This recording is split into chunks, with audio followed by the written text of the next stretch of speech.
Hey there, welcome back. This video is all about the Radian Ramjet Afterburner microcomp for Glock 19s and 45s of different generations. Today I have two different iterations of it. A Gen 1 with a Gen 1 design on the Glock 19, Gen 4 with Gen 3 slide, and a Gen 5, which is iteration 2, on the Glock 45 Gen 5. So I mentioned that there are two iterations of the Radian Ramjet microcomp Afterburner. One of them, which was the initial one released, which is in my opinion the superior design, differs in the way that it mounts on the end of the barrel, or the way it indexes the end of the barrel. I haven't seen many videos out there because I think a lot of people, or most people, have the Generation 2 design, so they never were aware that there was a Gen 1 or Iteration 1. I just want to make a video about those details and why I think the first iteration of it is probably better, at least from a functionality and installation point of view. Don't get me wrong, both of them are outstanding barrels and compensators, and they offer something that not a lot of people or companies are able to offer, especially in banned states where things like threaded barrels are not allowed or regulated. So let me start with iteration 1. So this is a Frankenstein Glock 19. It's a Gen 4 frame and has a Gen 3 slide, which I stippled and Cerakoted myself. You're gonna laugh at the stippling because it's horrible. The Dremel got away from me a couple of times, and then I just basically punched the waffle pattern onto it. So this video is definitely not about how to stipple, because there's much better people out there who can do it. However, let's take this apart.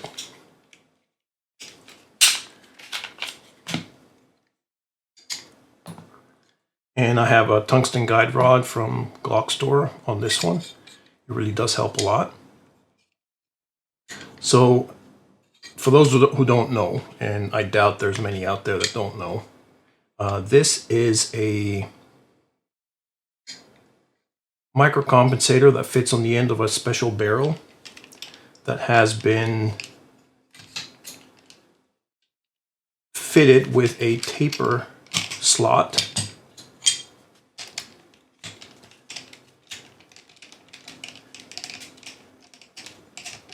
Taper screw like this, and the compensator itself is very tightly fit on the end of a barrel that has a very specific shape, and this is slightly carbon locked. As you can see, there is this diamond teardrop shape on the end of the compensator, which corresponds with the exact same shape on the end of the barrel.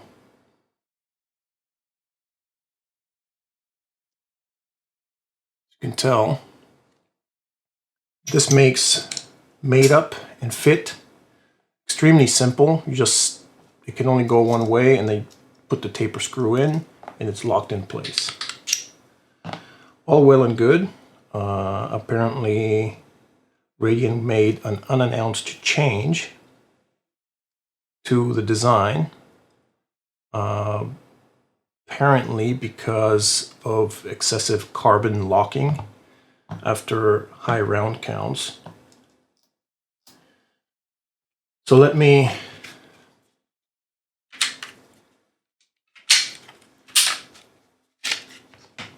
take the Gen 5 apart.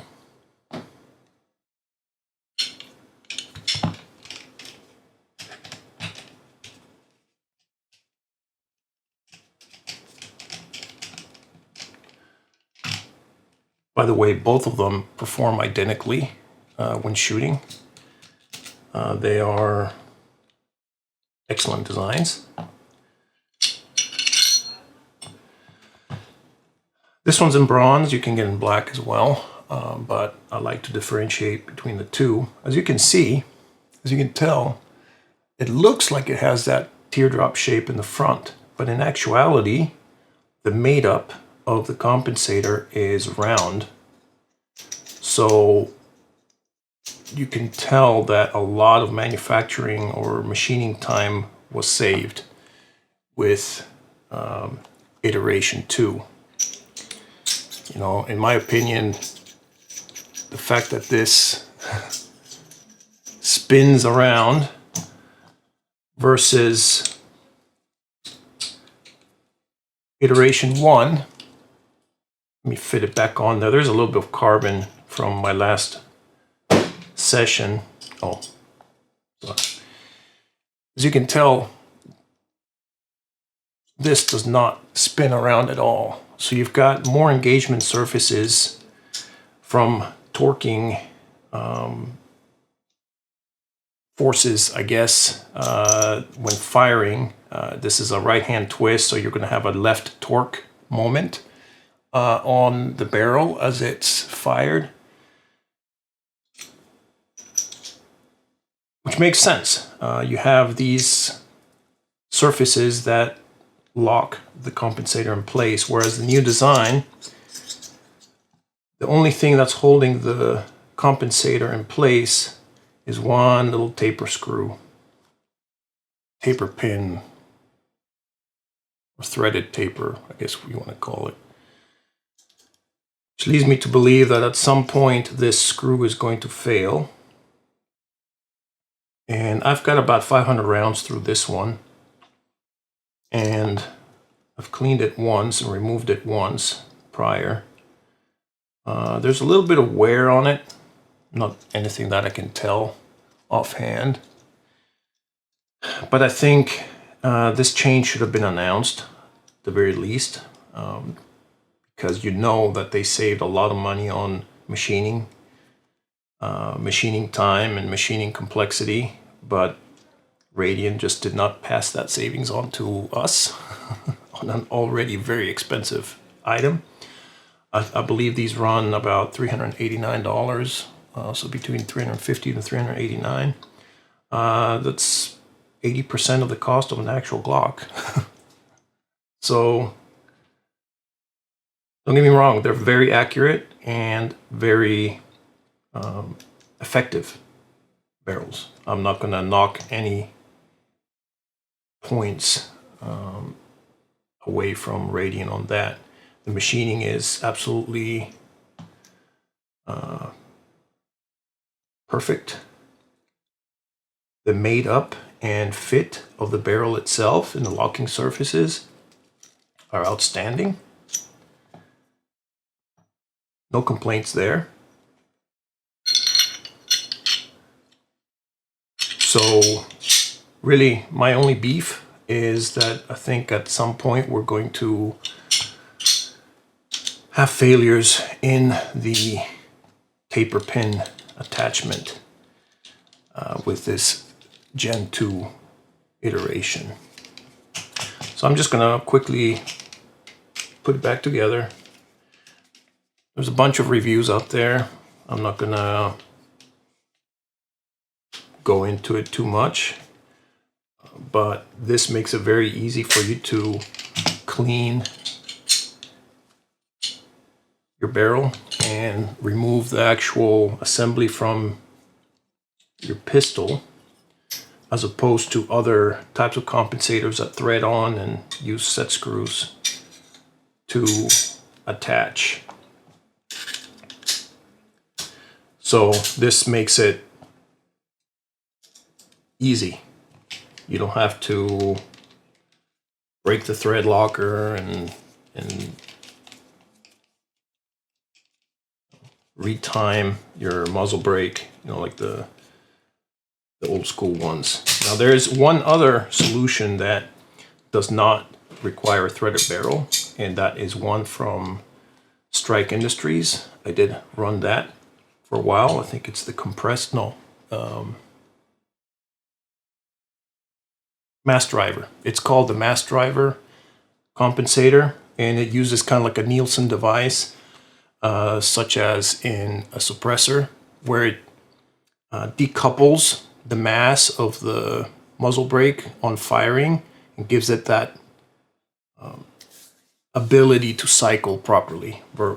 Whereas a lot of other comps, you know, they add this weight on the end, and you'd have to tune your ammo and your springs and all that stuff.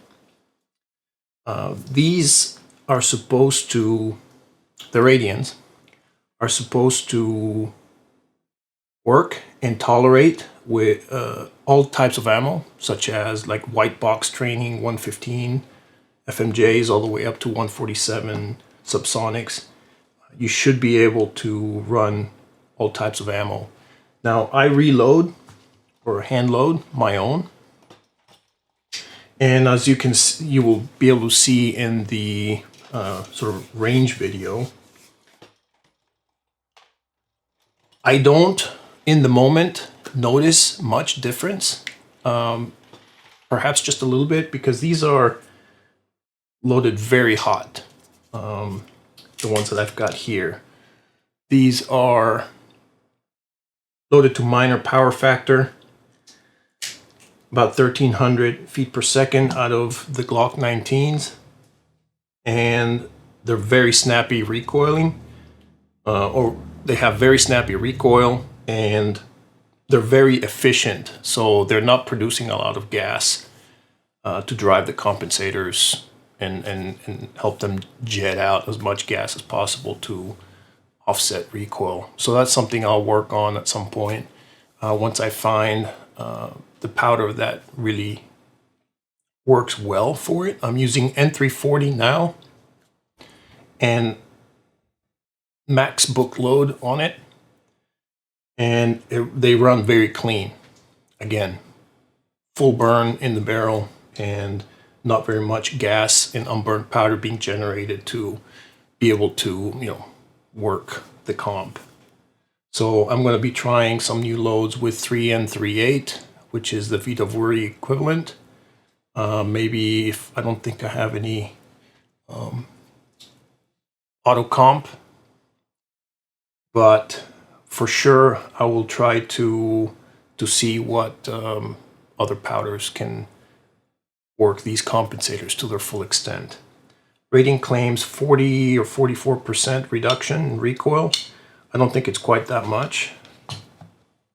But for me, for somebody who's not a expert shooter by any means, I started out really badly, and then as I progressed through my training session that day, I was able to kind of anticipate recoil a little bit better and get those shots, you know, in the A zone and stuff.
Other than that, this isn't a review of any sort, but if you're looking for a comp, and especially if you're in a band state that prohibits threaded barrels, definitely pick one of these up.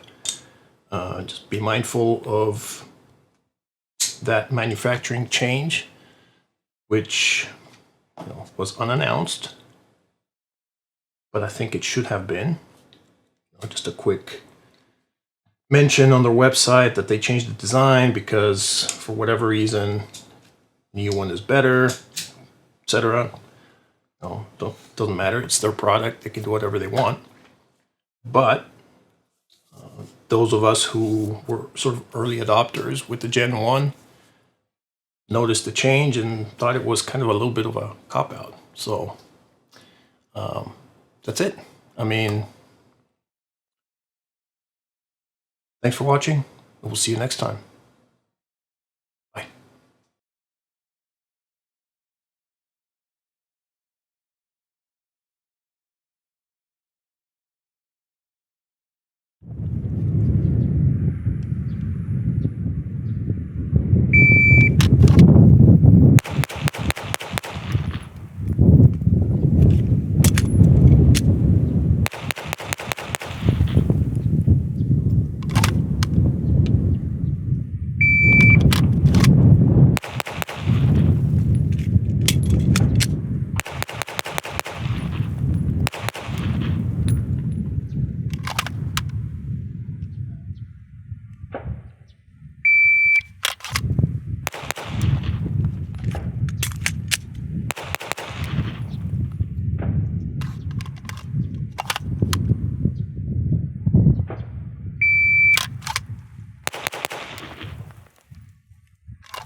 Headshots now.